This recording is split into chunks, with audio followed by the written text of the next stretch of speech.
అనుదినమన్న శ్రోతలకు మన ప్రభువును రక్షకుడై ఉన్న యేసుక్రీస్తు యొక్క సరిసాటి లేని మహా గొప్ప పరిశుద్ధమైన నామమునందు శుభములు. నేడు 2025 సంవత్సరము జూలై మాసము 30వ తారీఖు బుధవారం నాటి ధ్యానాంశము వర్ధిల్లుచు సౌఖ్యముగా ఉండుడి.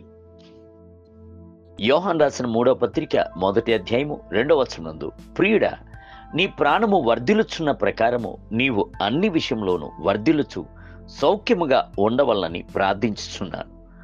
మనుషుడు తన యొక్క శరీరంపై అత్యధికమైన శ్రద్ధను ఉంచుచున్నాడు, అయితే ప్రభువు ప్రాణమును ప్రాముఖ్యపరుచుచున్నాడు. లోక ప్రకారముగా జీవించినట్లయితే అన్నిటి యందు వర్ధిల్లుచు సౌఖ్యముగా ఉండగలము అని మనుషుడు భావించుచున్నాడు, అయితే ప్రభువు ప్రాణం యొక్క క్షేమమునికే ప్రాధాన్యతను ఇచ్చుచున్నాడు. మన యొక్క ప్రాణము జీవించవలను అంటే అందులో 3 ప్రాముఖ్యమైన అంశములు ఉండుట మిగుల అవశ్యము. రక్షణ యొక్క సంతోషము, పరిపూర్ణమైన పరిశుద్ధత మరియు నిత్య జీవము మొదలగునవి ఆ 3 అంశములు. ఈ 3 ఉన్నప్పుడే మనము అన్నిటా వర్ధిల్లుచు సుఖముగా ఉండగలము. పాపము చేయుచున్న ప్రాణము చావునకు హేతువైన రోగముతో పీడింపబడుచున్నది. పాపపు కార్యములు దాన్ని నలగొట్టుచున్నది. రాను రాను పాపము చేసే కొలది అతనిక పాపేచ్ఛలను పురిగొల్పి చివరకు పాపమిక్క జీతమునయ్యున్న మరణమును అది రప్పించుచున్నది. ఏనాడైతే ఆదాము అవ్వ నిషేధింపబడిన ఫలమును భుజించిరో ఆనాడే వారిక ప్రాణము మరణించెను. దేవునికిని మనుషునికిని మధ్య ఉన్న సంబంధము తెగిపోయాను. దిగువ వైపునకు పోవచ్చున్న ఒక మోటారు సైకిల్ యొక్క ఇంజను ఆపివేసినా కూడా అది చాలా దూరము వెళ్ళిన తరువాతనే ఆగిపోవును. అదే విధముగా ప్రాణములోని జీవము ఆగిపోయినను శరీరము పరిగెత్తుచునే ఉండును. అందుచేతనే ప్రభు సాధీసు సంఘమును చూచి జీవించుచున్నావన్న పేరు మాత్రం ఉన్నది గాని నీవు మృతుడివే అని చెప్పాను. ప్రకటన గ్రంథం 3వ అధ్యాయం 1వ వచనం. శరీరమునందు జీవము ఉన్నది, అయితే ప్రాణములో మరణము ఉన్నది. మరణించిన ప్రాణమును జీవింపచేయవలను అంటే ఒకే ఒక్క మార్గం ఉన్నది. అదే పాపమును పరిహరించేటువంటి యేసుని రక్తము.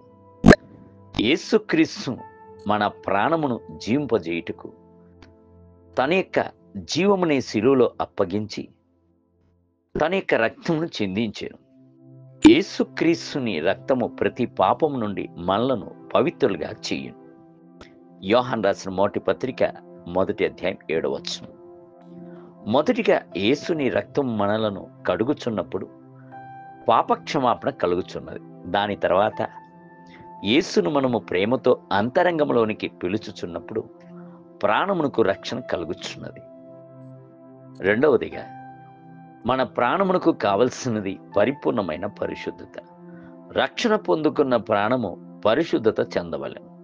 లేఖన వాక్యములు, ఆసక్తి కూడిన ప్రార్థన, విశ్వాసము, పరిశుద్ధాత్మ అను ఈ 4టితో పాటు దైవ భయము ఏకమగుచున్నప్పుడు పరిశుద్ధ పరచబడుట, దేవుని భయముతో మనము పరిపూర్ణత చెందగలం. మూడవదిగా నిత్య జీవము. నిత్య జీవము అంటే క్షయత లేని జీవమునై ఉన్నది. జీవమునై ఉన్న క్రీస్తు మన యందు నివాసము చేయుచున్నప్పుడు నిత్య జీవమును పొందుకొనుచున్నాం. మన యొక్క పేర్లు అన్నియును పరలోకమునందు వ్రాయబడుచున్నది. అప్పుడు పరలోకమును గూర్చిన ఒక నమ్మిక మన అంతరంగమునందు ఓచుచున్నది. దేవుని బిడ్డలారా, మనము నిరంతరమును క్రీస్తు కూడా జీవించదు. నేటి ధ్యానమునకే విశ్వాసముంచు ప్రతి వాడును నశింపక నిత్య జీవము పొందినట్లు ఆయనను అనుగ్రహించి దేవుడు లోకమును ఎంతో ప్రేమించాడు. యోహాను సువార్త 3వ అధ్యాయము 16వ వచనం. నేటి వేద పఠనము ఉదయం కీర్తన గ్రంథము 51, 52 మరియు 53 అధ్యాయం. సాయంత్రము రోమీలకు రాసిన పత్రిక 2వ అధ్యాయం. ప్రభు మిమ్ములను దీవించునుగాక. ఆమేన్.